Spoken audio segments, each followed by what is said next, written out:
السلام علیکم ورحمۃ اللہ وبرکاتہ۔ تمام دیکھنے والوں سننے والوں کو ساجد علی کے ولاگ میں خوش آمدید۔ آج 27ویں شب ہے اور آج شب قدر کی رات ہو سکتی ہے، اور آج کے دن کی مناسبت سے ہمارے محلے کی مسجد جامع مسجد صدیق اکبر عرف نورانی مسجد میں ایک بہت ہی روح پرور تقریب کا انعقاد کیا گیا ہے۔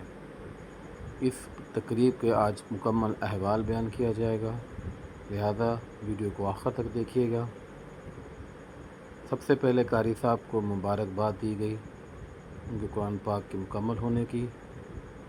لوگ جوک در جوک آ کے قاری صاحب کو ہار پہنایا، قاری صاحب کو مبارکباد دی گئی اور قاری صاحب کی سب لوگوں نے حوصلہ افزائی بھی کی۔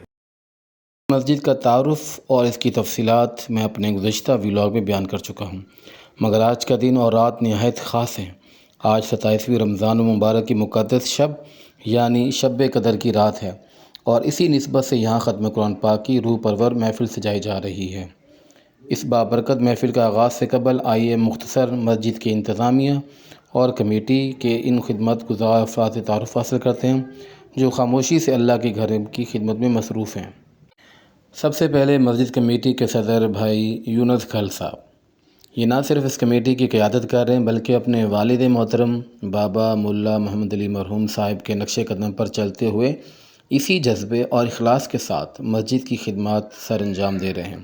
ان کے والد کی اس مسجد کے لیے بے شمار قربانیاں اور خدمات رہیں، اور ماشاءاللہ یہ اسی روایت کو نہایت ہی احسن انداز میں آگے بڑھا رہے ہیں اور مسجد کی خدمت میں دن رات سرگرداں ہیں۔ اس کے بعد ڈاکٹر سرور بھٹی صاحب جو اپنے بھائی مرحوم ماسٹر محمد اسماعیل کے بعد اس مسجد کی خدمت کے فریضے کو سنبھالے ہوئے ہیں، نہایت خوش اخلاق، نرم گفتار اور مسکراتے چہرے کے ساتھ ہر وقت مسجد کے امور میں پیش رہتے ہیں۔ اللہ تعالیٰ ان کی یہ قربانی قبول فرمائے اور یہ اسی طریقے سے مسجد کی خدمت میں ہمیشہ تگ و دو کرتے رہیں۔ اسی طرح دوسرے مسجد کے جو اہم رکن ہیں جو مسجد کی خدمت میں بہت نمایاں طور پہ پیش آتے ہیں، وہ ہیں ہمارے رانا ذوالفقار احمد صاحب، جو کمیٹی کے ایک فعال رکن ہیں، اپنی بہترین شخصیت اور خلوص کے باعث نمایاں رہتے ہیں اور بہت ہی اچھے طریقے سے بات کرتے ہیں۔ اور ان کے بعد ذکر آتا ہے بھائی حاجی منیر احمد کھل صاحب، جو صاف گو اور دو ٹوک انداز کے لیے جانے جاتے ہیں مگر دل کے نہایت صاف اور مخلص انسان ہیں۔ اس کے بعد ذکر آتا ہے بھائی محمد سلیمان ارائیں صاحب کا، جو ایک بزرگ اور باوقار شخصیت ہیں۔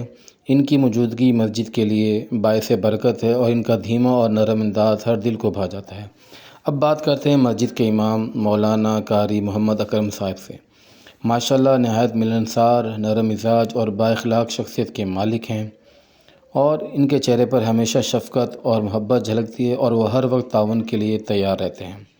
ان کے ساتھ ان کے بھائی محمد سہیل صاحب جو مؤذنی کا فرائض بھی سر انجام دے رہے ہیں اور ساتھ ہی قرآن پاک حفظ کرنے کی سعادت بھی حاصل کر رہے ہیں۔ اب آتے ہیں محفل کا باقاعدہ آغاز، جس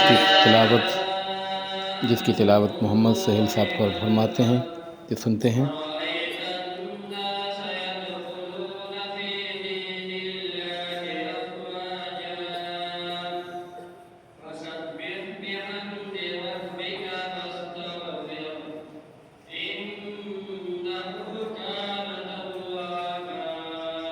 جیسے مکمل ہوئی تو رائے عیان شہزادہ صاحب نے ایک بہترین خوبصورت انداز میں نعت رسول مقبول صلی اللہ علیہ وسلم پیش کی، جس نے محفل کو مزید نورانی بنا دیا۔ آئیے سنتے ہیں رائے عیان شہزادہ صاحب۔ جو پوچھا نبی نے کہ تجھ گھر میں چھوڑا تو صدیق اکبر کے ہونٹوں پہ آیا، وہاں مال و دولت کی کیا حیثیت ہے، وہاں مال و دولت کی کیا ہے حقیقت، جہاں جان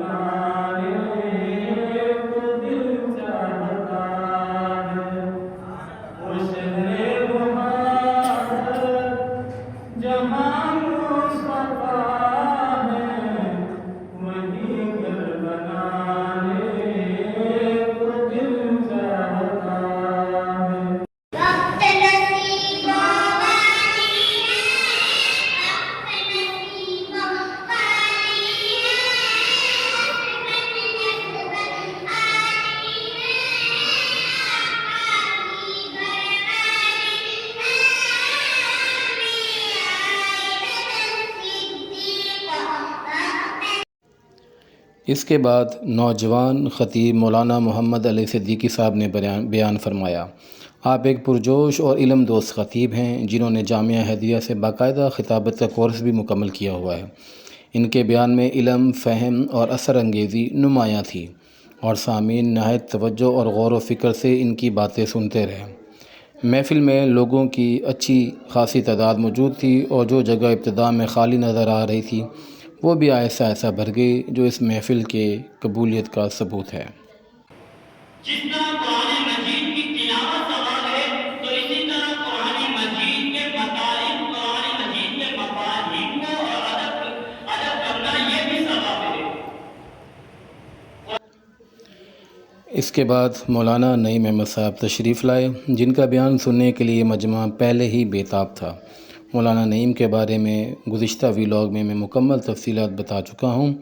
ان کی دلنشین آواز، مضبوط دلائل اور مؤثر انداز بیان سامعین کے دلوں کو چھو لیا۔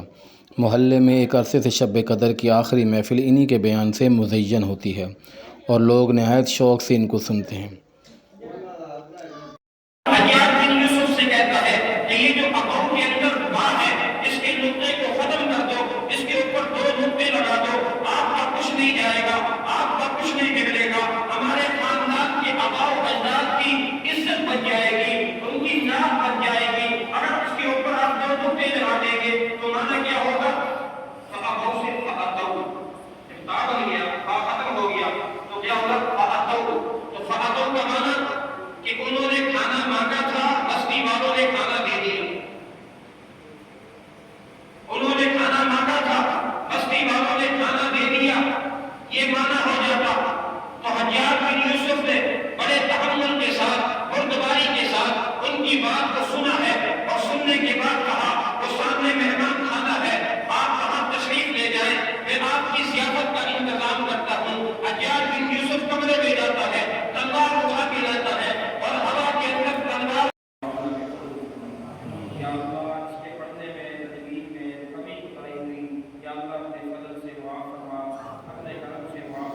آخر میں دعا کا اہتمام کیا گیا جو نہایت رقت آمیز اور دلسوز انداز میں کی گئی۔ اللہ تعالیٰ سے دعا ہے کہ وہ ہماری اس ادنا کاوش کو اپنی بارگاہ میں قبول فرمائے۔ آپ سب سے بھی گزارش ہے کہ دعا میں یاد رکھیں۔ یہ ولاگ صرف خدمت اور نمائندگی کے جذبے کے تحت پیش کیا گیا ہے۔ انشاءاللہ پھر ملاقات ہوگی اگلے ولاگ میں، تب تک دعاؤں میں یاد۔ اللہ حافظ۔